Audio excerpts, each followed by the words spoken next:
Welcome to my channel, The Quiet Observer, where we break down human behavior, psychology, and the patterns most people miss. Now let's get into today's video. Narcissism is one of those words we hear all the time, thrown around in conversations about difficult people or toxic relationships. But what does it actually mean? The term itself comes from Greek mythology, from the story of Narcissus, a young man so captivated by his own reflection in a pool of water that he couldn't tear himself away, eventually wasting away as he gazed at his own image.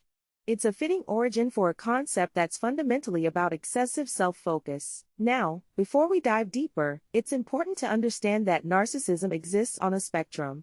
We all have some narcissistic traits, and that's actually healthy. A certain amount of self-confidence, self-interest, and self-care is necessary for survival and success. When someone takes pride in their accomplishments or enjoys receiving compliments, that's normal human behavior.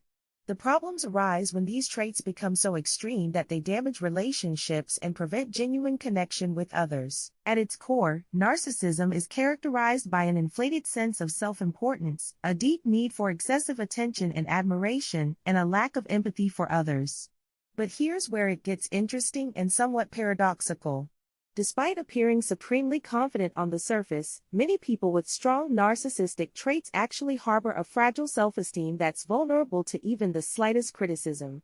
It's like they're wearing a mask of grandiosity to hide an underlying sense of inadequacy. Think about how this might play out in everyday life. A person with narcissistic tendencies might dominate conversations, always steering the topic back to themselves and their experiences. They might exaggerate their achievements or talents, sometimes to the point of fabricating accomplishments entirely. They often believe they're special and unique, and that only other special or high-status people can truly understand them.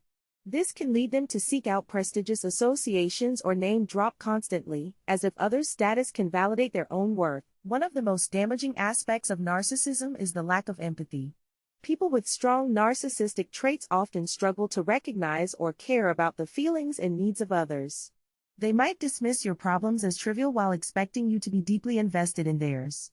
They can be remarkably insensitive, not because they're necessarily cruel by nature, but because they genuinely have difficulty seeing beyond their own perspective.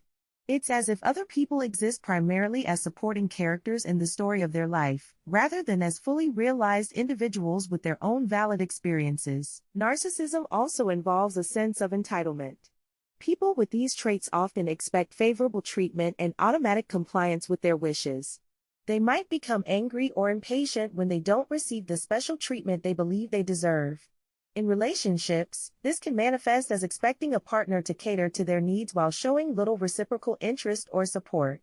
They might exploit others, taking advantage of people without guilt or remorse, because they fundamentally believe their needs are more important. When it comes to criticism or perceived slights, the narcissistic response can be quite intense.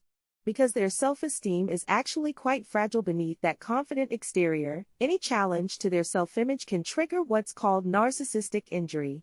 This might result in rage, contempt, or efforts to belittle the person who dared to criticize them. Alternatively, they might withdraw completely, giving someone the cold shoulder to punish them for the perceived offense. It's worth noting that psychologists distinguish between grandiose narcissism and vulnerable narcissism. Grandiose narcissists are the more stereotypical type, openly boastful, attention-seeking, and domineering. Vulnerable narcissists, on the other hand, are more defensive and hypersensitive. They might seem shy or modest on the surface, but they're still preoccupied with how others see them and can be just as lacking in empathy. They tend to feel victimized and unappreciated, nursing grievances about how they've been wronged. When narcissism becomes extreme and pervasive enough to significantly impair functioning and cause distress, it may be diagnosed as narcissistic personality disorder. This is a clinical diagnosis that goes beyond just having some narcissistic traits. It represents a persistent pattern of behavior that causes genuine harm to the person and those around them. However, it's important to remember that not everyone with narcissistic traits has this disorder, and only qualified mental health professionals can make such diagnoses. Living or working with someone who has strong narcissistic traits can be exhausting and demoralizing.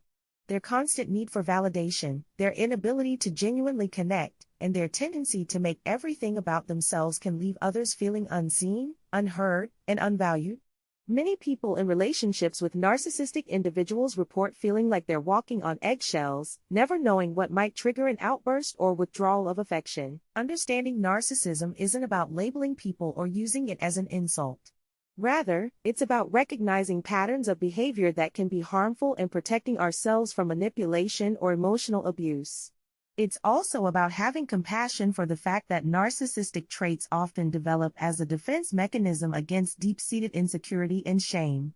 While this doesn't excuse harmful behavior, it does help us understand that the person behind the grandiose facade is often struggling with their own profound inner pain. The key takeaway is that narcissism is complex, existing on a continuum from healthy self-regard to pathological self-absorption. Recognizing these patterns in ourselves and others can help us navigate relationships more wisely and set appropriate boundaries when necessary. Thanks for watching The Quiet Observer. If you'd like to go deeper, I've linked some helpful self-help books in the description below. I'll see you in the next video.